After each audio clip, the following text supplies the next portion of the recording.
भी पढ़ सके, गरीब का बच्चा भी पढ़ सके। और एक बात और बताएं, हम जो विद्यालय में जो पढ़ाएंगे, हम उस विद्यालय में कोशिश ये करेंगे कि बच्चे नौकरी लेने वाले कम बने, नौकरियां देने वाले ज्यादा बने।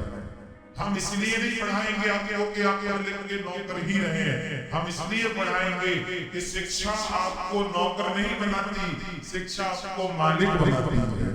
यदि आप शिक्षित होकर भी नौकर ही बने तो ऐसी शिक्षा का मतलब क्या, जो आपको नौकर बनाए? शिक्षा वो श्रेष्ठ है जो आपको क्या बनाए? जोर से मालिक बनाए। इसलिए अपने बच्चों को भी आप मालिक बनने की प्रेरणा दिया करते। क्या बने आपके बच्चे? नौकरी लेने वाले ना, नौकरी देने वाले। ऐसी पहले से ही हम लोग प्लानिंग करके चल रही है कि बच्चों को स्वावलंबी बनाएंगे। ये ना हो कि नीट का पेपर लीक हो जाए तो बच्चे आत्महत्या करने लग जाए। इतना मानसिक मजबूत बनाएंगे कि किसी भी परिस्थिति में कोई भी बालक कभी आत्महत्या करने की न सोचे। हर परिस्थिति से हमें लड़ना होगा, हमें भागना नहीं होगा। ये भी एक शिक्षा है कि बच्चे जन्म लेते हैं और आत्महत्या कर लेते हैं। इसका मतलब शिक्षा में कमी रह गई। अर्जुन भी कह रहे थे मैं नहीं लड़का महाभारत में भाग रहा हूं, तो भागते हुए अर्जुन को कृष्ण ने गीता सुना के कर्म से जोड़ा हुआ नहीं? बोलो हाँ, हमारी संस्कृति भागने की नहीं है। अर्जुन भी भागने को तैयार था, मैं नहीं लड़ता महाभारत, मेरे तो गुरु सामने हैं, मेरे तो पितामह सामने। भगवान ने रोका, खबरदार अर्जुन, नपुंसक मत बन, लड़। फिर हमारी शिक्षा भागने नहीं सिखाती, भागना नहीं सिखाती, हमारी शिक्षा हारना नहीं सिखाती। हमारी सनातन की शिक्षा हर परिस्थिति से लड़ना सिखाती, हर परिस्थिति को, है ना। मेरी माँ जीवन में भागो मत, हमने कभी भागना नहीं सीखा, हमने परिस्थितियों का सामना किया। मेरे पास खुद बचपन में पुस्तकें नहीं होती थी, हम पुस्तकों की दुकान में चले जाते थे और खरीदने के बहाने पढ़ लेते थे। और जब दुकानदार बोले बहुत देर से खड़े, दुकानदार भगाए तो भाग जाते थे। खरीदने की ताकत तो थी नहीं। फिर जैसे जैसे पुस्तकें खरीदते और पढ़ते, दूसरों की पुस्तक, कहते हैं मन के जीते जीत है, मन के हारे हार है, मन के जीते जीत, हार गए जो बिन लड़े। कहते हैं ना, मन के जीते जीत है, मन के हारे हार। बोलो मन के जीते जीत है, मन के हारे हार, हार गए जो बिन लड़े, हार गए जो बिन लड़े उनको है धिक्कार। इसलिए बिन लड़े हार ना मान, हार गए जो बिन लड़े उनको है धिक्कार। अरे लड़ो, परिस्थितियों से लड़ो। राम को राजा बनाना था, राम राजा, लेकिन राजा बनने की डेट पर राम जी कहां चले गए? राजा बनने की तारीख पर राम कहां चले गए? और राम रोए नहीं। तो फिर आपके जीवन में तनिक सी मुसीबत आ गई, आपके जरा नंबर कम आ गए, आपका तनिक सा परिणाम निकल गया, हाथ में क्यों हो? यदि सफलता का एक दरवाजा बंद हुआ है तो सफलता के भी हजारों दरवाजे खुले हैं। हारना नहीं चाहिए। हार गए जो बिन लड़े, बिना लड़े हार गया। किसी भी परिस्थिति से भागना नहीं। तो हम अपने बच्चों को स्वावलंबी भी बनाएंगे। तो बताओ, मेरा बच्चों के प्रति जो विद्यालय बनाने का सपना है और पढ़ा लिखा के श्रेष्ठ बनाने का, ये सही है कि गलत? तो आप भी सही में इस विद्यालय के निर्माण में ईंट का, एक ट्रॉली ईंट का, सीमेंट का, सरिया का सहयोग करिए। बनने के बाद ये विद्यालय ऐसा दिखेगा। इस विद्यालय के निर्माण में नींव का काम चालू हो गया है, विद्यालय की नींव बननी चालू हो गई है। एक क्लासरूम आप बनवा कर दे सकते हैं। हम आप लोगों के सहयोग के बल पर ही देखो, इतना सारा काम करने की हमें क्या जरूरत थी? बोलो, क्या जरूरत थी? हम सोचते हैं कि जितना कर सकते हैं कर ले। हमारे करने से यदि किसी हमारे देश को लाभ हो रहा है, हमारे राष्ट्र को लाभ हो रहा है, तो करना सही है ना? यदि हमारे मेहनत करने से हजारों बच्चे पढ़ लिख के योग्य संस्कारी हो गए और हजारों को संस्कारी बना के जब मरेंगे ना, तो मरने में सुकून रहेगा कि हाँ अच्छा करके मर रहे हैं, थोड़ा अच्छे चैन से मर लेंगे। सही? तो आप भी कुछ ऐसा करिए कि सुकून से मर सको, रोते रोते ना मरना पड़े आपको कि कुछ ना कर पाए, अरे अब कर सकते थे, हम चाहते तो कर लेते, नहीं कर पाए। इसलिए बाद के लिए मैं पछताने के लिए नहीं बैठूंगा। मैं जो करना है जल्द कर क्यों बैठा है मौन, पल में प्रलय होएगा फिर पल की जाने कौन। इसलिए जो करना बढ़िया काम अच्छे अच्छी कर लो। शरीर में सही ताकत सही समय है तो उसका सही यूज करना चाहिए। इसलिए आपको भी अपनी जवानी का उपयोग ठीक ठीक कर देना चाहिए। बने रसोई में आप अपने आप को जोड़े, यहाँ की गौ माता की सेवा से जो अच्छा लगे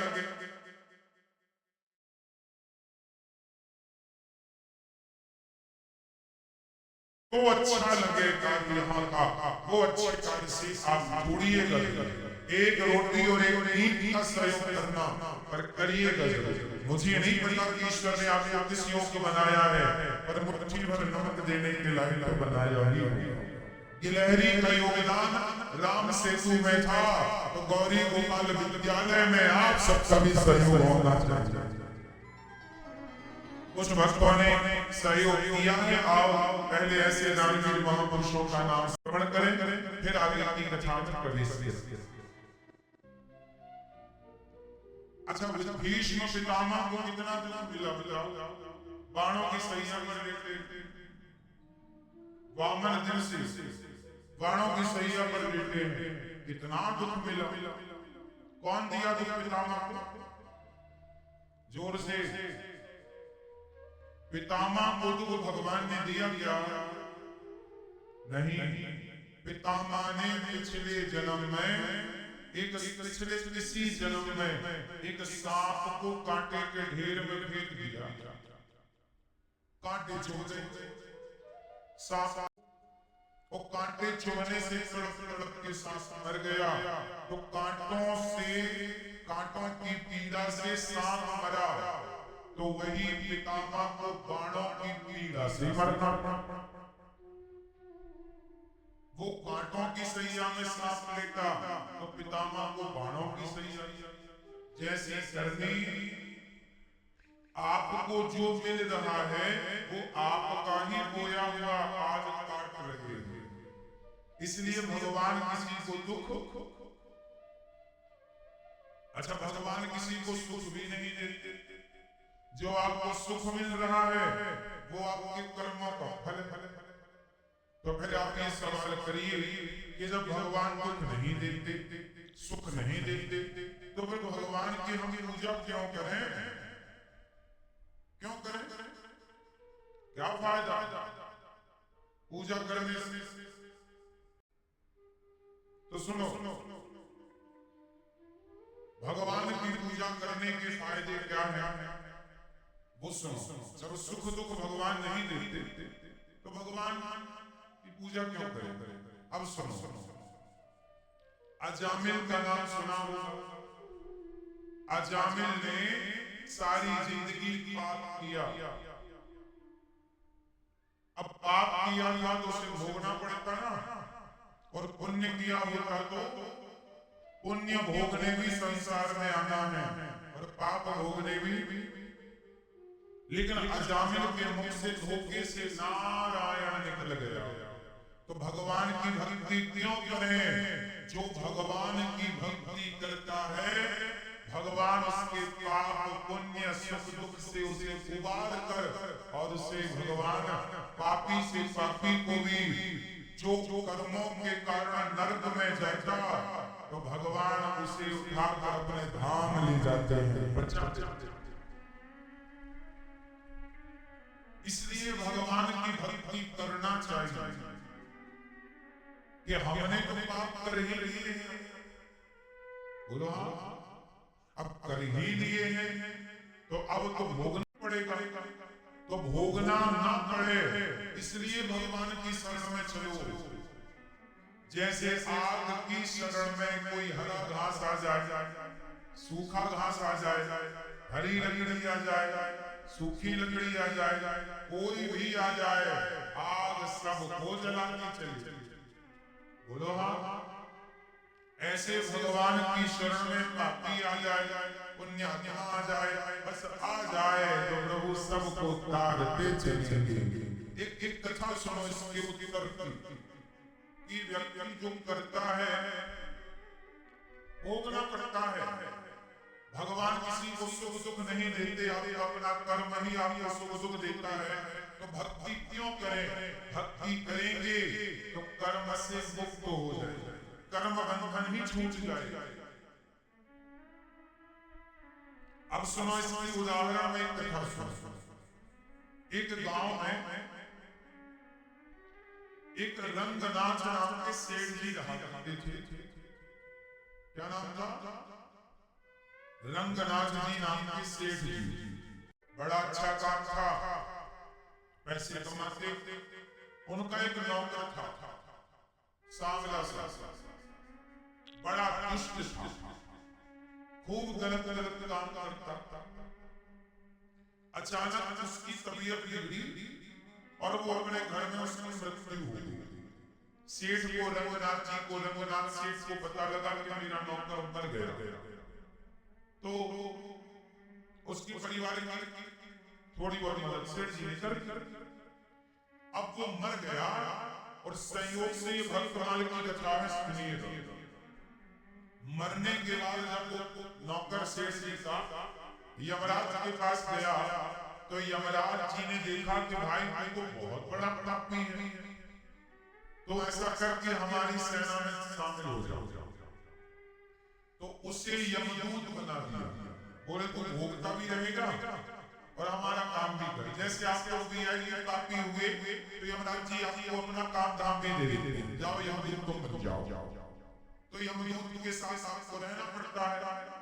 तो यमराज, देखो हजारों लोग रोज मरते हैं ना, तो यमराज जी की भी तो सेना बड़ी होगी। एक को भारत भेजा, एक को अमेरिका भेजा, पाकिस्तान भेजा, जापान भेजा, जर्मनी, सब जगह के लोग मर रहे हैं और सबका हिसाब किताब यमराज जी के पास। तो यमराज जी के कार्यकाल भी बड़ा है, तो उस आदमी को क्या बना दिया? यमदूत बना दिया। अब एक दिन क्या हुआ कि जो सेठ थे रंगनाथ, तो एक दिन क्या हुआ कि उनके द्वार पर यही उनका नौकर टहलता हुआ दिखाई। तो सेठ रंगनाथ बोले, क्यों भाई? मैंने तो सुना तू मर गया और तू मेरे आंगन में क्या कर रहा है? बोला, सेठ जी आपने ठीक सुना, मैं मर गया। अरे तू मर गया तो ये जिंदा तो है? बोले नहीं, केवल मैं आपको दिख रहा हूं क्योंकि मैं आपका नौकर था ना, मैं और किसी को दिखता नहीं हूं, मैं यमदूत हूं, यमदूत। अरे सेठ जी डरे, तो मेरे आंगन में क्या कर रहा है? मुझे लेने आ गया क्या? नहीं मालिक, मैं तो आपका नमक खाया हूं, आपने मेरे मरने के बाद मेरे माँ बाप को थोड़ी मदद भी की थी, मैं आपको लेने नहीं आया। लेकिन जो आपके बगल में पड़ोसी है ना, आज मैं उसको लेने आई हूँ, आपका पड़ोसी। अरे बोले, मेरा पड़ोसी तो बड़ा हट्टा कट्टा है, कमाता मस्त है, अभी उसके मरने का टाइम नहीं आया तो कैसे मार सकता है? बोले, मैं यमदूत हूँ, आज मैं इसे मारूंगा। तो सेठ जी बोले, अच्छा तू मजाक कर रहा है? यमदूत बना घूम रहा है, चल काम धाम कर। सेठ जी आपको भरोसा नहीं? मैं यमदूत हूं, आज आपका पड़ोसी 1:31 पर उसे बैल सींग उसके पेट में घुसाएगा, मैं उस बैल के सींग में जाकर बैठूंगा और तुम्हें भरोसा ना हो तो देख। ठीक, अब वो था तो यमदूत ही। अब वो गया बहनों के पास, समय हुआ 1:31। वो बैल को सहला रहा था, बैल प्यार कर रहा था कि तभी अचानक बैल को गुस्सा आया और बैल ने इसको सींग में बढ़ाई। देखो, मौत कभी अपने ऊपर बहाना नहीं लेती, किसी ना किसी को बहाना। 1:31 हुआ कि सींग घुसा दिया बैल ने इसके पेट में और इसका पड़ोसी रंगनाथ सेठ का मारा गया। अब तो रंगनाथ डरे, यहाँ भैया यहाँ, ये तो सही मर गया। ये बता क्या तो यमयूत है तो बता मैं कब मरूंगा। रंगनाथ सेठ बोले तो नौकर बोला, सेठ जी मैं आपको बताने आया हूं कि आप सारा पैसा जोड़ के तिजोरियों में रख रहे हैं, इससे आपकी गति अच्छी ना हो। ये आपका पड़ोसी देखो मौत आई तो 1 मिनट भी लेट नहीं हुआ, मेरे को टाइम बता के भेजा गया था इतने बज के इतने मिनट में काम तमाम करना है। 1 मिनट भी ईश्वर की तरफ से लेट नहीं होता कोई। आप कहीं भी जाने में लेट हो जाइए पर ईश्वर के पास जाने में आप लेट ना हो। तो सुनो, ऐसा है कि देखो मैं आपका नौकर हूं, आपका नमक खाया हूं, आपको सच्ची सच्ची बता रहा हूं, आप अपने जीवन में पुण्य करिए, वरना आप जो पाप कमा रहे हैं सेठ जी, मिलावट करके लूट रहे हैं, बेवजह त्याग लूट रहे हैं। आपका भी नरक में हिसाब मैंने एक दिन देखा था, तो आपकी भी डायरी बड़ी, वहां बहुत यात्राएं मिलने वाली हैं। इसलिए ऐसा करिए, अभी से जीवन में जितना पुण्य कर सको। तो सेठ ने कहा कि यमराज के हिसाब से सबसे बड़ा पुण्य क्या है? यमदूत ने कहा कि भूखों को भोजन कराओ, यही यमराज की नजर में सबसे बड़ा पुण्य।